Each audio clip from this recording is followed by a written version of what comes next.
This Day in Sports History. It's This Day in Sports History, a member of the Sports History Network. You can find more information at sportshistorynetwork.com. It's October 13th, and on this day in 1960, it was the most dramatic end in World Series history. Ball one, too high now to Mazeroski. And the Yankees have tied the game in the top of the ninth inning. Well, a little while ago when we mentioned that this one, in typical fashion, was going right to the wire, little did we know. Art Ditmar throws. Here's a swing and a high fly ball going deep to left. This may do it. Back to the wall goes Berra. It is over the fence. Home run. The Pirates win. That was Chuck Thompson with the call for NBC Radio of Bill Mazeroski's World Series winning home run. It's the only time a World Series has ended with a game-winning home run in a Game 7. The only other time a World Series has ended with a walk-off home run was in 1993, but Joe Carter's game winner came in Game 6. The 1960 Pittsburgh Pirates were making their first World Series appearance in 33 years. Their previous appearance back in 1927 ended quickly in a 4-game sweep by the New York Yankees. In 1960, the Yankees were making their 10th appearance in 12 years, and so the 60 series was predicted to end pretty quickly, too. The Bronx Bombers lived up to their name in this edition, outscoring the Pirates by an average of 11 runs a game in their 3 wins. Pittsburgh's 3 wins were by an average of 2 runs. In the decisive Game 7, it was a seesaw affair. The Pirates took the early lead up 4-0 after 2 at Forbes Field. The Yankees fought back to take a 5-4 lead in the top of the 6th and added 2 more in the 8th. Pittsburgh turned a bad hop that drilled Yankee shortstop Tony Kubek in the throat into a 5-run rally in the bottom of the 8th to take the lead once again, and Kubek was stretchered off the field and taken to the hospital. The Yankees battled back to tie it in the 9th, setting up Mazeroski's game winner off Ralph Terry. Despite being outscored 55-27 and out-hit 91-60 in the 7 games, Pittsburgh found a way to win it all. Pittsburgh skipper Danny Murtaugh said afterwards, "So far as I know, they haven't changed the rules of the World Series. The trophy still goes to the team that wins 4 games and not the club with the most records." It was Pittsburgh's 3rd series championship, but the first since 1925. Yankee legend Mickey Mantle said years later that he cried real tears for the only time in his career after losing in this series. On this day in 1967, the red, white, and blue ball of the American Basketball Association was introduced to the world in the debut game of the new league. It was the Anaheim Amigos and the Oakland Oaks taking a revved-up playground style of basketball to the hardwood on this night. The league that introduced the three-point shot had a 30-second shot clock instead of 24, though with the run-and-gun styles of most of the teams, it was rarely needed, and brought the dunk contest to its all-star game, was ready to shake up the basketball world and rattle the cage of the moribund NBA. To showcase the new high-flying league, the Oaks and Amigos combined for 263 points, with Oakland winning 134-129. Andy Anderson led the way with 33 points, while Les Selvage poured in 4 3-pointers. Now, that doesn't seem like a lot of threes, and by today's standards, it is not. But the three-point shot was new, and a lot of players were just a little bit hesitant to shoot one, but not Selvage. He grew more and more comfortable with the long-range bomb as the season went on, and he ended up leading the league in threes made and attempted. One of his teammates said that Selvage seemed afraid to step inside the three-point arc for fear he'd die or something. Selvage's game was a bit one-dimensional, though. He didn't pass very well, and he didn't play much defense. One of his teammates, Bob Bass, said that when Selvage was hot, he was unlike anything he had ever seen. Now, about that ball. It's the thing everybody remembers about the ABA, right? Well, the idea for the red, white, and blue ball came from the original big man of the NBA and the original commissioner of the ABA, George Mikan. Mikan hated the brown ball that the NBA played with. Lighting in arenas was a bit dimmer in those days, and Mikan always said that whenever he watched a game from the stands or on TV, the ball blended into the background.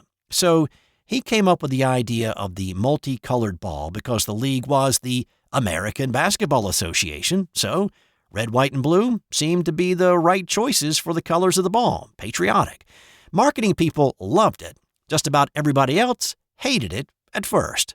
Players complained it was too heavy, too light, too slick. But it was really because coaches and players thought people would make fun of them for playing with a differently colored ball. And there was some of that. But shooters soon started to love firing from long range and watching the rotation of the ball in the air, and especially that last little spin in the net when your shot was pure. Coaches began to embrace it because you could teach shooting with it because of the rotation. And kids, they loved the basketball. ABA executive Mike Storin talked about a test he once did with about 100 kids, and he told them, you can have any ball you want, but you only get one. Now, do you want the brown NBA ball or the red, white, and blue ABA ball? He said every kid, without exception, chose the ABA ball. On this day in the wild college football season that was 2007, the top-ranked LSU Tigers went to 17th-ranked Kentucky and lost in a thriller. The Tigers had a 13-point lead with a little more than a minute to play in the third quarter, but Kentucky rallied to tie it up with 4.5 to play in the game. LSU actually had a chance to win it as time expired, but Cole David's 57-yarder was just a little bit wide left. So, to overtime they went. Both teams scored touchdowns and extra points in the first, kicked matching field goals in the second. Kentucky's Andre Woodson threw a 6-yard touchdown strike to put the Wildcats up 6 in the third OT, but they failed on their mandatory 2-point conversion, leaving the door open for LSU. But first, they had to get to the end zone to score the 6. One of the things that I talked about last week was the 2007 matchup between LSU and Florida, and the Tigers had gambled on fourth down a lot in that game, and they'd been successful. Well, on 4th and 2 in triple OT of this game, they handed it off to Charles Scott, and he was stuffed by Braxton Kelly. And I guess the Wildcats did a lot of film study of that LSU-Florida game to make sure they stopped this 4th and 2 attempt. Kentucky pulled off the upset of number 1 LSU. Kentucky fans called it the greatest win in Wildcat football history, and students and others stormed the field, and for their post-game celebration, the SEC fined Kentucky $50,000. Party poopers. And on this day in 2001, it was The Flip by Derek Jeter. So to jog the memory a little bit, this is Game 3 of the American League Divisional Series between New York and Oakland at the now empty Oakland Coliseum. The A's had won the first 2 games and had a shot to close out the series at home with a win in the best-of-5 series. In the 7th inning, the Yankees clung to a 1-0 lead. There were 2 outs, and Jeremy Giambi was on first. Mike Mussina was on the mound for the Yankees, facing Terrence Long. Here's Tom Brenneman calling the action for Fox Sports that night. You're not going to run. You're not going to hit and run. You got to wait for a gapper. That is fair down the right field line. Giambi on his way to third, and they're going to wave him around. The throw misses a cutoff man. Shot into the plate. Out of the plate. Derek Jeter with one of the most unbelievable plays you will ever see by a shortstop. Both cutoff men were missed. Jeter coming down the line, fielded with his bare hand, a shovel to Posada, and Giambi is out. What an unbelievable play by Jeter. So what makes this play so special was actually routine for Jeter. He talked years later about how they worked on this same scenario in spring training. Shane Spencer's throw from the right field corner overshot 2 cutoff men. But it's not that Jeter had some kind of sixth sense that the ball was going to be overthrown.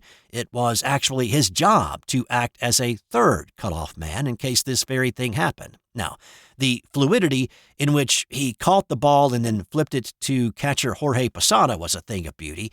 And he was also fortunate that Giambi was not the fleetest of foot.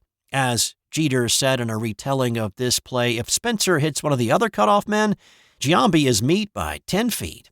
If Jeter doesn't catch it and shovel it, then that ball takes another 2 lazy bounces and Giambi's drinking Gatorade in the dugout in a tie game. Instead, it stayed 1-0 for the duration. New York won games 4 and 5 as well to knock out the A's, and then they beat the Seattle Mariners in the ALCS to go back to the World Series in a quest for a four-peat, but came up a little bit short in the World Series, losing to the Arizona Diamondbacks in 7 games. But of course, they might not have been there at all if it hadn't been for Jeter's game-preserving flip on this day in sports history. And time now for today's non-sports fun fact. Black and green olives are the same. Black olives are just kept on the tree a little bit longer to ripen a bit more. That's all I've got for you today. Have a great rest of your day, and I'll talk to you tomorrow on This Day in Sports History. This has been an original Thrive Suite production. Hey there, sports history fan.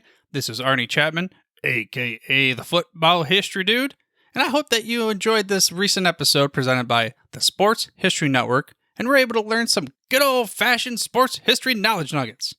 I started the Sports History Network back in 2020 with the mission to help podcasters find a community of like-minded sports history nerds, as well as helping aspiring podcasters to start their own shows.